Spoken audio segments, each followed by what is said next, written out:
What trips most humans up, and this is the same conversation that we had a little bit ago today, where you think about your action orientation or the manifestation part of it rather than the energy part of it. For example, does the idea of clarity seem easily achievable? On certain topics, yes. Say again? On certain topics, yes. Do you think that you could get clear on something today? Mm-hmm. Do you think that you can get clear on something 20 years from today? Do you think you need 20 years to find clarity? Or do you think that clarity is something that is easily achievable? The point that we're making is that thoughts and alignment of thoughts are easily achievable, and you usually don't assign the necessity of time to them. In other words, I can be happy or sad today. I can be happy or sad 20 years from today, but I don't need 20 years to go from sad to happy. I could focus that into being today. And we want you to understand that everything is that way, but it is your action orientation and your belief in how long it takes to gather up. If you can think of money as energy rather than as money, then you can shorten the timeline. So would you suggest then to just keep setting kind of baskets in feelings, not necessarily a dollar amount, but just feelings where I feel it's satisfying, and then let this good feeling I have about what the 1.5 billion stands for? Yes, but even more, we would focus upon the outcome that you're reaching for rather than the means that you believe is necessary to accomplish it. If you think about what you want and why you want it, the energy is usually clear. But if you think about what you want and how you're going to get it and when it's going to come and what it's going to require and who's going to be there, then you introduce a lot of unnecessary questions to which you don't have the answers, which just piles resistance, which makes the timeline have to be more spread out. But it doesn't need to be. The universe can deliver it to you as quickly or as slowly as you believe it to be. And that's why sometimes when people talk to us about big goals, that they have big goals, we encourage them to not put those extra descriptive words around it, because when it feels big, then you mean it feels slow, or it feels harder, or it feels less likely. You just sort of want to find the feeling of it, which can be clean and resistance free right now. Mm-hmm. Hence the button and this type of... That's what that whole analogy is about. And also, this is something that we have heard from many people over time.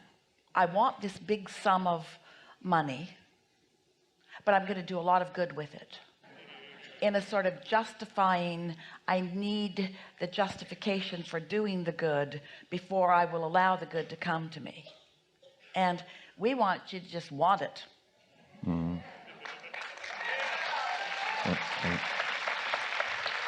And it's that feeling that you need to justify it that is really even a bigger culprit than the feeling that you need 20 years to get it. Mm-hmm. Okay. So then the feeling is wonderful. Why so much money anyway? Nothing should cost that much. That's what it costs. That's what it costs. Costs what it costs. Well, your logical mind might be warped. Because we cannot assign monetary value to energy, and when you stop doing it, you'll get a lot more bang for your buck. Yeah. So it's a professional sports team, and it's 20 years from now, I'm gauging it's about 1.5 billion. Yeah, and, we know.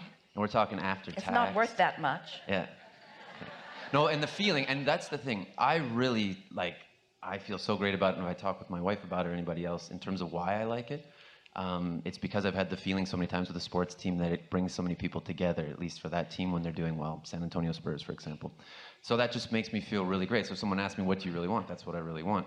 Now, in other things, when just clean it up by wanting that or something like that, but don't assign a price tag to it that throws resistance on the trail. And we know this is the same subject that we've talked about earlier a couple of times here today, where you're wanting to bridge or blend the action with the energy, or the physical with the non-physical.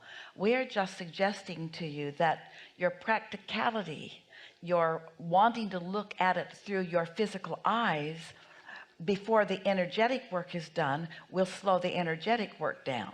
It's a little bit like the discussion of when to offer the action, and we say offer the action once you're completely in alignment. When you're completely in alignment, then there's no resistance. But if you're offering the action or even contemplating the action before you're completely in alignment, then it feels like a really big hard thing to do. And nothing is a really big hard thing to do when you have the leverage that creates worlds flowing with you. So what I really want to feel now, I want to allow that, because the feeling of it, just the thought of it's good enough actually for me. Don't get your desire ahead of your belief. That's just torturing yourself unnecessarily. If you get your desire ahead of your belief, then it's uncomfortable. Then you have to add decades to the process.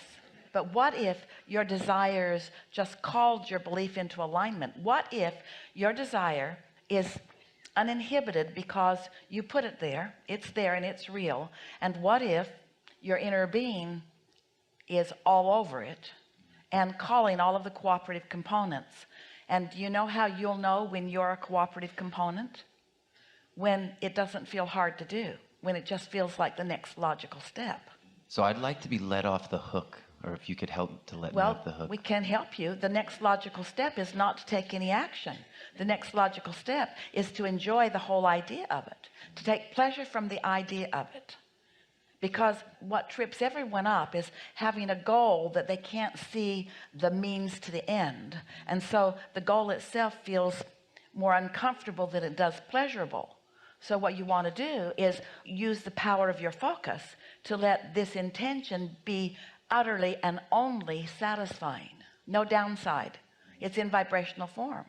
Do you know every empire, even every relationship, every magnificent creation, really every creation, is accomplished vibrationally almost immediately, long before you allow the physical bricks and nails and boards and sports people to become part of the equation. Do you believe, we're asking all of you this, do you believe that you have the ability to take pleasure from the vibrational form of your creation? Because that's really what you got to do. You got to take pleasure and only pleasure from the vibrational form of your creation. And when you've got that nailed down, then all of the other pieces will come into place. But when you believe that you've got to figure out how or where or when the other pieces are going to come into place before you let yourself take pleasure in it, then it gets all lopsided. Mm-hmm. So you said it's active in the vortex, and that means, and by active we mean attractive in nature. Mm-hmm. Gathering the cooperative components. If I don't go towards it because I've created it, the feeling of it and the desire for it, that's the thing I want to be left off the hook of. If I don't ever achieve that thing, that feeling, except for the feeling, that's enough. I want to, because the physical is still something that well, that's illogical. Someone who really wants something cannot say that. Okay. A lot of humans try to say that. We never have any of it. But a lot of humans try to say that because what they're wanting to do is let themselves off the hook for the doubt that they currently possess. We're just saying get rid of the doubt. Can't get rid of anything. Replace the doubt with the pleasure of the idea. We want you to all receive the benefit of this conversation, because most people have an idea or a goal that they want to achieve, and they feel like it needs to be accomplished before they can really settle into the pleasure of it. Once I get this, then I will have the success that I wanted, and then everything clicks together. We want it to click together in the vibrational phase.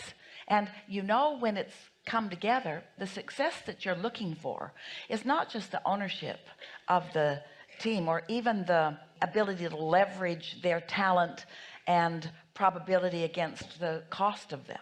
We want the desire of it to be all that you need to find. Thoughts are turning to things.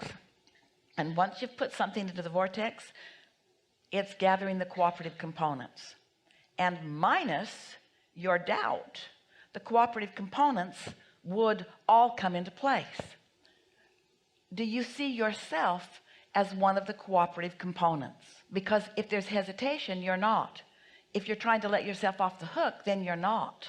You have to allow yourself to be a free flowing vibrational particle that can be attracted by the idea of your desire. Step one is you gave birth to it. Step two is it's alive and it's real, and your inner being and all of the forces, all of the leverage that creates worlds, it's all there for you. You have to let yourself go with it. If you have given birth to it, you will never be able to hold yourself apart from something important that you've given birth to and be joyful. So it's not just giving up the idea of the dream, it's giving up the happiness that the dream promises. Oh, we're almost on it. The whole point of wanting it is for the happiness that the dream promises, and then the manifestations, it has to come. But when you say, well, maybe I'm willing to give up the big picture of it, and we say, you can't do that, because now you've given up on the happiness that the dream promises. Are you following this? You either believe or you don't. So I'm trying to get myself into a state of that feeling because I do have an attachment to it. This is the disadvantage of asking for things that are bigger than you believe. Ask for a whole bunch of things that are just the right size until you have shown yourself that all things are possible. That's the basket thing that Jerry was talking about. You get the basket out there so far you don't believe it. After a little while you stop trying, or you make up things that aren't true. I never really wanted to do that anyway. That's why I put it out there so far. I was just kidding. Yeah. So I have a deep feeling that I can already see. I know I have it within me. Well, maybe it's not within you, but the potential of it is. When it's within you, you're not talking like this. When it's really within you, you're saying, I got this going on, just thought I'd let you know. Watch for it. You'll see it. Remember my face.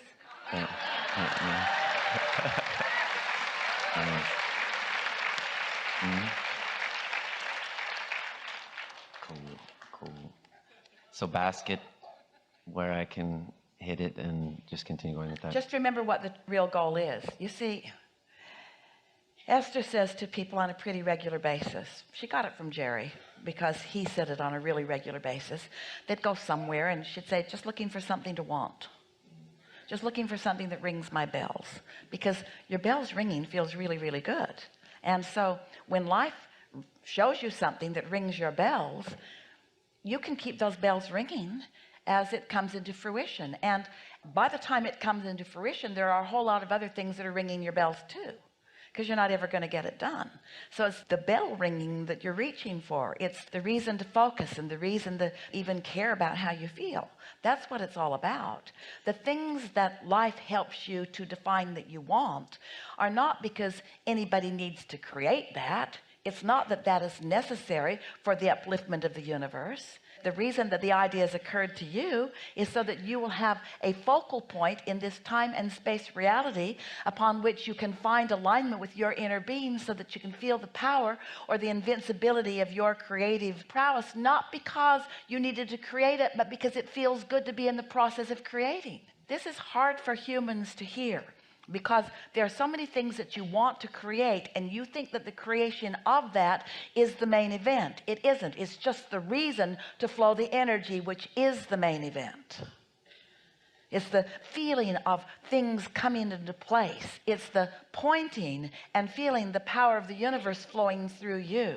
And it's the necessity of finding alignment, which is what true life is. So the things that you ask for are only the reason for the necessary alignment, but it's a necessary alignment that is really what you're reaching for. So when someone like you conjures a really big intention that feels like it's going to take a lot of focus, that just means you really like to focus. That also means that you've discovered that big things ring your bells. Small things don't ring your bells after big things have rung your bells. You can't go back. There's no going back. You can't be a magnificent creator and then be excited about creating something that's really mediocre. And once you've tasted the energy that creates worlds and you've felt it pulsing through you and you've seen the results of it, you can't go back to something that you don't feel that way about. You always have to feel that way and more, that way and more, that way and more. Thinker, you got to be a big thinker, which means you got to go along with your inner being who thinks big.